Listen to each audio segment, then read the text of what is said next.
네, 오늘 마태복음 1장을 다 같이 펴놓으시고 1장을 보시면서 함께 오늘 강의를 들으시면 좋겠습니다. 한국 사람들의 특징 중에 하나가 있죠. 그게 뭐냐면 같은 성씨를 만나면 촌수를 따집니다. 무슨 파, 몇 대 손, 뭐 이렇게 서로 소개를 하죠. 이렇게 촌수를 따지다 보면 재미있는 상황이 벌어지기도 합니다. 나이 어린 사람이 나이 많은 사람보다 학렬이 높은 경우가 있습니다. 그러면 나이 어르신 분들이 종종 이러한 농담을 하곤 합니다. 아이쿠 삼촌뻘이네, 뭐 이렇게 농담을 하는 경우가 종종 있죠. 오늘 우리가 족보를 한번 볼 텐데요. 족보란 것은 한 시족의 시족의 그 계통과 혈통 관계를 기록한 책을 족보라고 합니다. 쉽게 말해서 족보란 것은 조상의 명단을 나열한 책이 족보라는 거죠. 성경을 읽다 보면 재미있게도 성경에는 많은 족보들이 등장하고 있다는 것을 보게 됩니다. 그러면 우리가 이 성경을 읽다 보면 그 족보를 읽다 보면 어떠한 경우가 있냐면 종종 지루할 때가 있죠. 그런데 여러분 그 족보 안에는 하나님이 숨겨놓으신 그 암호를 찾는 것이 중요하다는 것입니다. 오늘 마태복음의 시작은 어떻게 시작하고 있습니까? 예수님의 족보로 시작을 하고 있습니다. 유대인들은 수천 년 동안에 조금의 오류도 없이 족보를 기록하고 보존해 왔습니다. 족보를 보면 예수님의 조상이 누구인지를 우리가 쉽게 찾을 수가 있죠. 마태복음 1장 16절입니다. 야곱은 마리아 남편 요셉을 낳았으니 마리아에게서 그리스도라 칭하는 예수가 나시니라. 오늘 이 마태복음의 족보는 요셉 중심의 족보입니다. 예수님의 족보입니다. 오늘 말씀 9절을 보게 되면 마리아의 남편이라고 이야기를 하고 있습니다.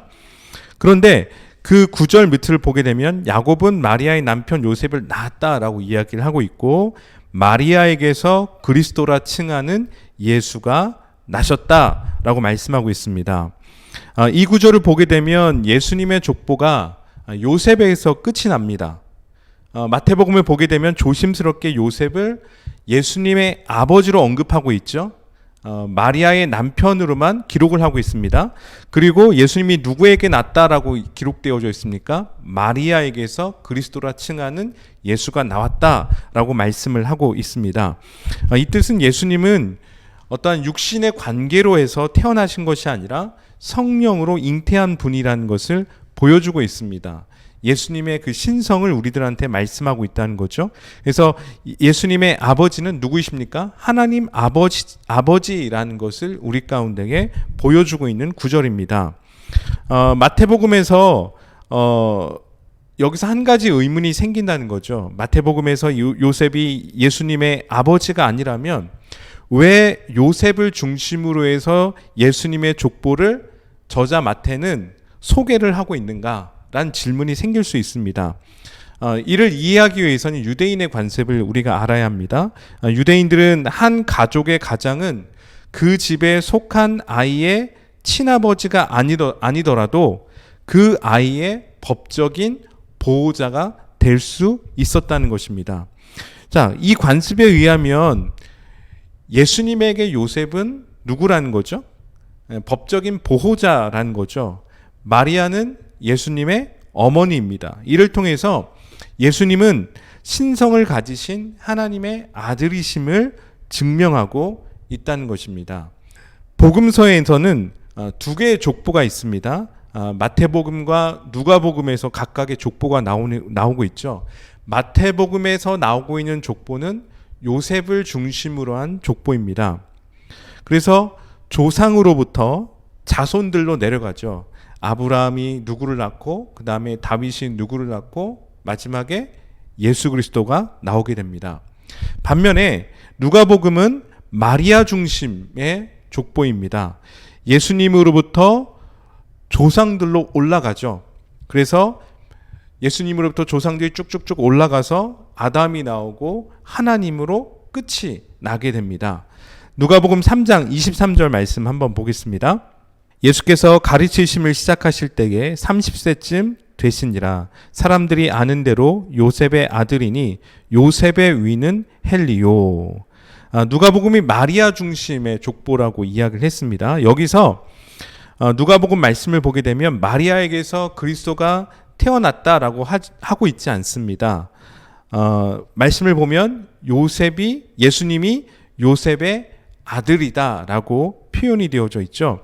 이 또한 우리가 유대인의 관습을 알아야 합니다. 유대인들은 여자의 족보에는 항상 그녀의 남편의 이름이 대신 올라갔다는 것입니다. 마태복음의 족보는 마태복음의 그 족보의 초점을 우리가 알아야 됩니다. 마태복음의 족보는 유대인들을 의식해서 쓴 족보입니다. 그래서 마태복음의 족보는 당시 유대인들이 기다리던 메시아이자 이스라엘의 왕으로 예수님께서 오셨다는 것을 우리들에게 보여주고 있습니다. 반면에 누가복음의 저자는 누가는 누구죠? 이방인이죠. 그래서 복음의 초점이 유대인을 넘어서 모든 사람에게 있음을 강조하고 있다는 것입니다. 자, 그래서 마태복음과 누가복음의 족보에서 서로의 관점의 차이가 있다는 것을 우리가 여기서 살펴보았습니다. 자, 그러면 오늘 마태복음에 나와 있는 족보를 한번 구체적으로 보도록 하겠습니다.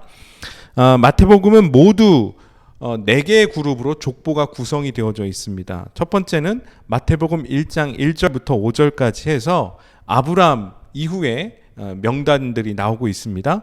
두 번째는 마태복음 1장 6절에서 11절까지입니다. 이것은 다윗 이후의 명단들이 나오고 있고, 또 세 번째는 마태복음 1장 12절에서 15절, 여기서는 바벨론 포로 귀환 이후의 명단들이 나오고 있습니다. 또한 네 번째는 마태복음 1장 16절에서 17절까지 예수 그리스도까지 나와 있습니다. 자, 그런데 이 네 가지 그룹의 족보를 보게 되면 각각의 14대씩 족보가 나뉘어져 있다는 것을 볼 수가 있습니다. 아브라함과 다윗은 사람이죠. 자, 그런데 세 번째 그룹은 뭡니까? 바벨론 포로 귀환의 사람들을 말하고 있습니다. 아브라함은 주전 약 2000년 전의 사람이었고 다윗은 주전 약 1000년 전의 사람이었습니다. 그리고 바벨론 포로 귀환에 썼던 이 시기는 약 주전 600년 정도로 우리가 보고 있습니다. 마태복음의 주제는 천국입니다. 예수님의 족보는 천국에 대한 하나님의 약속을 우리들에게 보여주고 있습니다. 먼저 아브라함은 약속된 하나님 나라에 대해서 말을 하고 있습니다. 하나님은 주전 약 2000년 전에 아브라함을 부르셔서 하나님 나라에 대한 약속을 아브라함에게 하셨습니다. 창세기 17장 5절에서 6절입니다. 이제후로는 내 이름을 아브라함이라 하지 아니하고 아브라함이라 하리니 이는 내가 너를 여러 민족의 아버지가 되게 함이니라. 내가 너로 심히 번성하게 하리니 내가 내게서 민족들이 나게 하며 왕들이 내게로부터 나오리라. 말씀을 보면 아브라함의 자손들 중에서 6절 말씀 왕들이 나온다라고 말씀하고 있습니다. 그런데 이 약속은 아브라함 때 당장에 이루어진 것이 아니라 시간이 한참 지난 후에 이루어지게 됩니다. 하나님은 아브라함을 통해서 하나님 나라의 기반을 다지고 있다는 것을 우리들에게 보여주고 있습니다. 팔레스타인 땅을 이스라엘 민족의 영토로 주셨고, 또한 그의 자손에게 민족이 나오게 하셔서 이스라엘 국민들을 이루게 하셨고, 또 율법을 주셔서 하나님 나라의 법도 또한 허락해 주셨다는 것이죠. 자, 두 번째 그룹은 다윗입니다. 마태복음 1장 6절 한번 말씀 보겠습니다. 이는 다윗 왕을 낳으니라. 다윗은 우리아의 아내에게서 솔로몬을 낳고. 마태복음 말씀을 보면 계속해서 낳고 누가 누구를 낳고가 계속해서 진행되다가 이새가 누구를 낳았다고 말씀하고 있습니까? 말씀을 보니까 다윗 왕을 낳았다라고 이야기를 하고 있습니다. 하나님은 아브라함의 자손들에서 왕이 나온다고 말씀하셨습니다. 그렇다면 아브라함 때부터 다윗까지의 족보의 명단은 누구의 명단이죠? 왕들이란 뜻입니다. 마태복음 1장 6절에서 11절의 두 번째 그룹의 그 14명은 예수님의 조상들인데 이들이 다 누굽니까? 왕들이라는 것이죠. 여기서 하나님은 아브라함에게 약속한 하나님의 그 나라, 하나님의 그 나라의 그 약속하시고 천년이 지나서 다윗을 통해서 그 약속을 성취하고 있다는 것을 보여주고 있습니다. 그러나 여러분, 다윗 왕국은 그 약속이 하나님께서 아브라함에게 하셨던 그 약속이 완전하게 성취되었다는 것을 보여주고 있지 못하고 있습니다. 왜냐하면 다윗은 어떠한 사람이었습니까? 다윗은 전쟁도 많이 하고 죄를 지은 사람이기 때문입니다. 다윗 그리고 솔로몬 이후에 이스라엘은 두 나라로 나뉘게 되죠. 북쪽에 북이스라엘, 남쪽에 남유다로 나뉘게 됩니다. 그리고 나라는 점점점 무너지기 시작을 합니다. 자, 이런 걸 볼 때에 다윗의 나라는 완벽한 나라가 아니라 어떠한 나라입니까? 하나님께서 이루실 잠정적인 나라의 하나의 그 모습을 보여주고 있다는 거죠. 그래서 아직 하나님께서 말씀하신 약속이 완전하게 이루어지지 않았다는 것을 우리들에게 보여주고 있습니다. 자, 그러면 그 하나님의 약속을 완전하게 이루시는 분은 누구십니까? 그분이 바로 예수 그리스도라는 거죠. 자, 시편 89편 3에서 4절 말씀 읽어보겠습니다. 주께서 이르시되 나는 내가 택한 자와 언약을 맺으며 내 종 다윗에게 맹세하기를 내가 내 자손을 영원히 견고히 하며 내 왕위를 대대에 세우리라. 말씀을 보면 하나님은 다윗에게 견고하고 영원한 나라를 약속하고 있습니다. 마태복음 1장 1절 말씀을 보게 되면 아브라함과 다윗의 자손 예수 그리스도의 계보라라고 말씀하고 있습니다. 예수님의 족보에서 나라에 대해서 약속을 받은 사람이 누구죠? 아브라함하고 다윗이라는 겁니다. 자, 세 번째 그룹은 바벨론 포로입니다. 이것은 하나님 나라가 심판을 받았다는 것을 우리들에게 보여주고 있습니다. 마태복음 1장 12절 말씀입니다. 바벨론으로 사로잡혀간 후에 여고냐는 스알디엘을 낳고 스알디엘은 수룹바벨을 낳고 다윗 이후에 솔로몬 그리고 솔로몬 이후에 나라가 분열되었습니다. 북이스라엘과 남유다로 나뉘었습니다. 이 북이스라엘은 그러니까 아시리아라는 제국에 의해서 먼저 망하죠. 자, 그리고 나서 남유다가 결국에는 바벨론 제국에 의해서 망하게 됩니다. 자, 그 이후에 남유다가 망한 그 이후로부터 약 600년간 다윗의 왕가에는 왕들의 그 왕위가 비어 있게 됩니다. 공석이게 됩니다. 자, 그러면 이들이 망한 이유가 있죠. 그 이유가 무엇이냐면 우상 숭배와 악한 행실로 인해서 하나님의 심판을 받게 되고 결국에는 포로로 잡혀가게 된다는 거죠. 그리고 예루살렘 성도 완전하게 무너지게 됩니다. 자, 이로 인해서 약 600년간 다윗의 그 왕위는 공석이 되어지게 된다는 겁니다. 자, 이제 예수님의 족보에서 마지막 네 번째 그룹입니다. 자, 그리스도가 나오게 되죠. 자, 그리스도가 상징하는 것은 완전한 하나님의 나라를 우리 가운데 보여주고 있다는 것입니다. 예수님의 탄생 시에는 다윗의 그 왕위는 비어 있었습니다. 자, 그러면 예수님 탄생 시에 그 팔레스타인을 다스렸던 왕은 누구였습니까? 헤롯 대왕이었죠. 자, 그럼 헤롯 대왕은 다윗의 계열이었습니까? 그렇지 않다는 겁니다. 헤롯 대왕이 그 당시에 팔레스타인을 지배하고 있었지만 그는 다윗의 후손이 아니고 헤롯은 로마 사람들이 유대인을 통치하기 위해서 로마 사람들에 의해서 세워진 왕이었다는 것입니다. 자, 그러니까 헤롯은 어떠한 인물이었냐면 로마를 대변하는 유대인 왕이었다는 것을 우리가 알 수가 있겠습니다.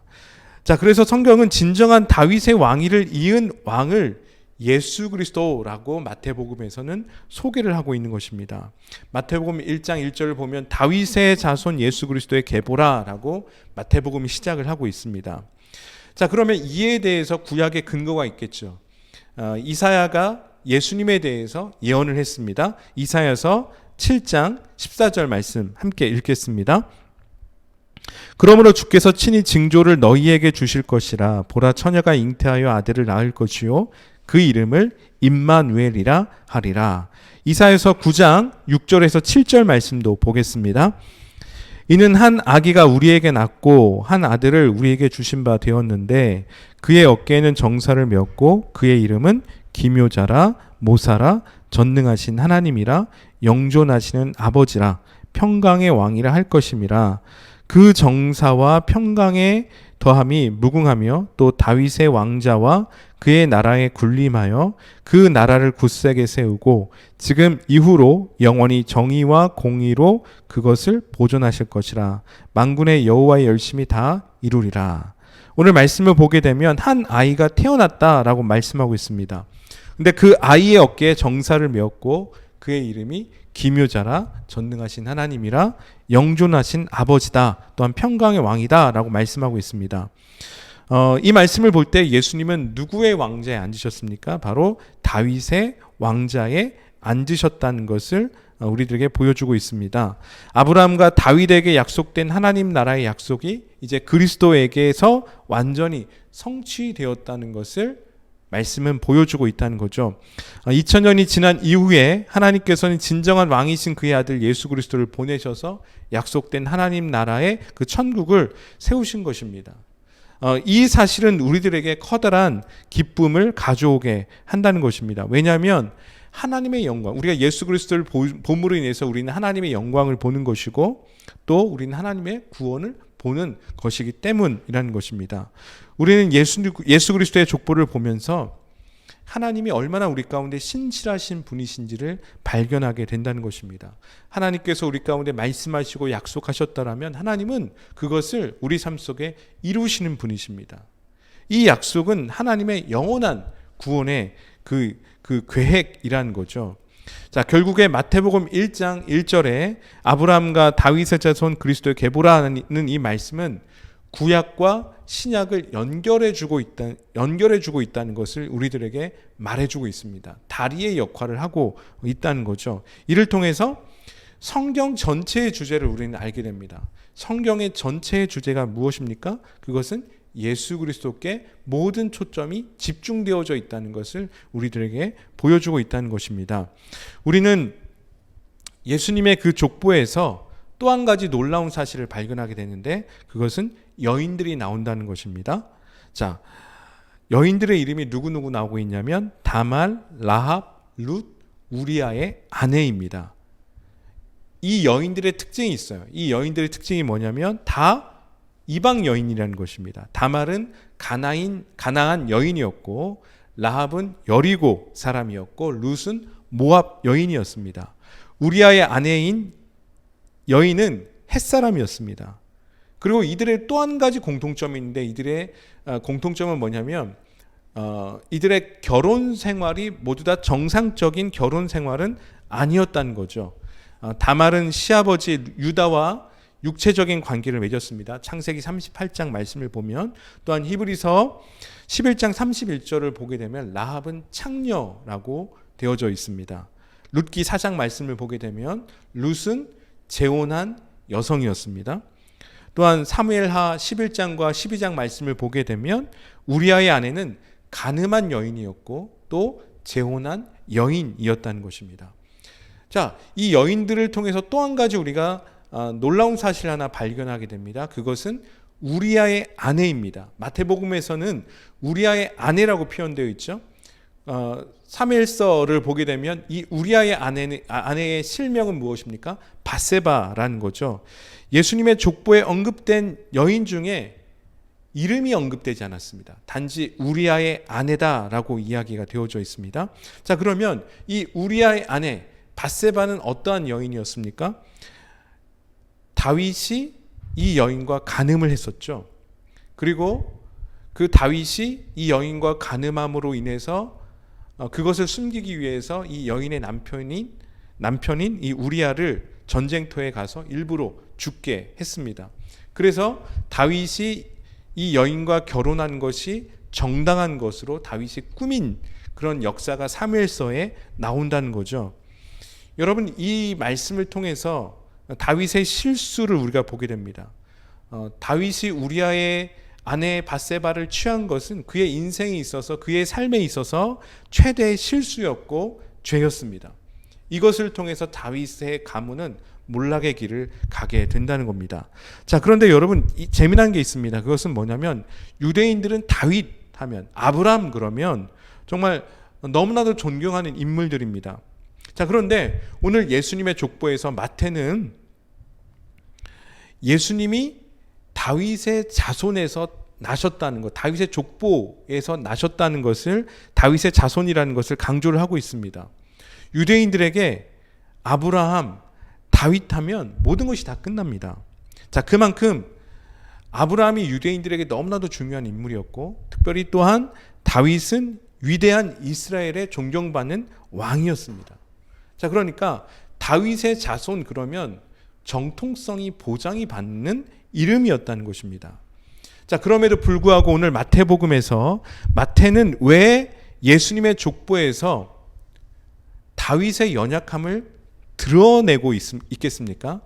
그것은 유대인들이 존경하는 다윗도 어쩔 수 없는 연약한 인간이라는 것을 우리들에게 말을 하고 있다는 것입니다. 예수님의 족보를 보면 4명의 여인의 이름이 언급된다고 했습니다. 예수님은 이 4명의 여인의 혈통에서 태어났습니다. 여러분, 놀랍지 않습니까? 오늘 이야기는 성령으로 잉태한 예수님이 육신으로는 불완전하고 죄인의 몸에서 예수님이 태어났다는 것입니다. 그것을 우리들에게 보여주고 있다는 거죠. 그리고 예수님이 태어난 다윗의 계열, 다윗의 족보에서도 다윗의 연약함을 또한 드러내고 있다는 것입니다. 오늘 이 말씀이 우리들에게 보여주는 것은 무엇입니까? 그것은 다윗의 연약함, 위대한 다윗도 우리와 같은 죄의 용서가 필요한 사람이다. 하나님의 은혜가 필요했던 사람이라는 것을 우리들에게 보여주고 있다는 것입니다. 자, 그렇다면 오늘 우리가 이 족보를 보면서 성경이 우리들에게 말하고 있는 메시지는 분명하다는 것입니다. 그것은 모든 사람은 죄인이며 우리 스스로는 구원할 수 없다는 것입니다. 그러면 우리의 구원은 어디로부터 있다는 것이죠? 우리의 구원은 오직 예수 그리스도께 있다는 것을 보여주고 있습니다. 모든 사람이 예수 그리스도께서 흘리신 십자가의 보혈로 죄의 용서를 받아야 하고, 모든 사람이 예수의 이름 앞에 무릎을 꿇고 예수 그리스도가 우리 삶의 주인이시자 왕이심을 인정해야 된다는 것을 오늘 이 족보는 우리들에게 말해주고 있다는 것입니다. 자, 그래서 예수님이 이 땅에 오신 이유가 있겠죠. 자, 첫 번째는 하나님의 사랑을 보여주기 위한 것입니다. 태초부터 시작한 그 인간을 향한, 인류를 향한 하나님의 사랑을 우리 가운데 보여주고 있다는 것입니다. 자, 두 번째는 죄로 인해서 하나님 앞에 나올 수 없는 사람은 아무도 없다는 것이죠. 왜냐하면 예수님이 그 모든 사람을 위해서 희생하셨기 때문이라는 겁니다. 오늘 마태복음의 족보는 예수 그리스도의 구원의 사역에 초점을 맞추고 있다는 것입니다. 세 번째는 그 아들을 믿는 자마다 영원한 생명을 얻는다는 것입니다. 우리가 다른 것으로부터 구원을 얻는 것이 아니라 바로 예수 그리스도를 믿음으로 우리가 구원을 얻을 수 있다, 영원한 생명을 얻을 수 있다는 것을 말씀하고 있습니다. 네 번째는 우리 삶의 하나님 나라의 풍성함을 주심으로 소망의 삶을 살기 위한 것입니다. 따라서 여러분, 오늘 우리가 예수님의 족보에 숨겨진 암호는 무엇이었습니까? 그것은 복음이라는 것입니다. 복음은 모든 사람이 들어야 하는 복된 소식입니다. 예수님을 삶의 주인으로 받아들임으로 우리 삶은 소망으로 가득 차게 될 것입니다. 오늘 우리를 구원하기 위해서 이 땅에 오신 예수님을 다시 한번 기억하는 그런 하루가 되었으면 좋겠습니다. 다시금 우리 모두가 예수 그리스도의 복음의 메시지를 듣고 반응하는 일들이 일어나는 하루가 되어지기를 소망합니다.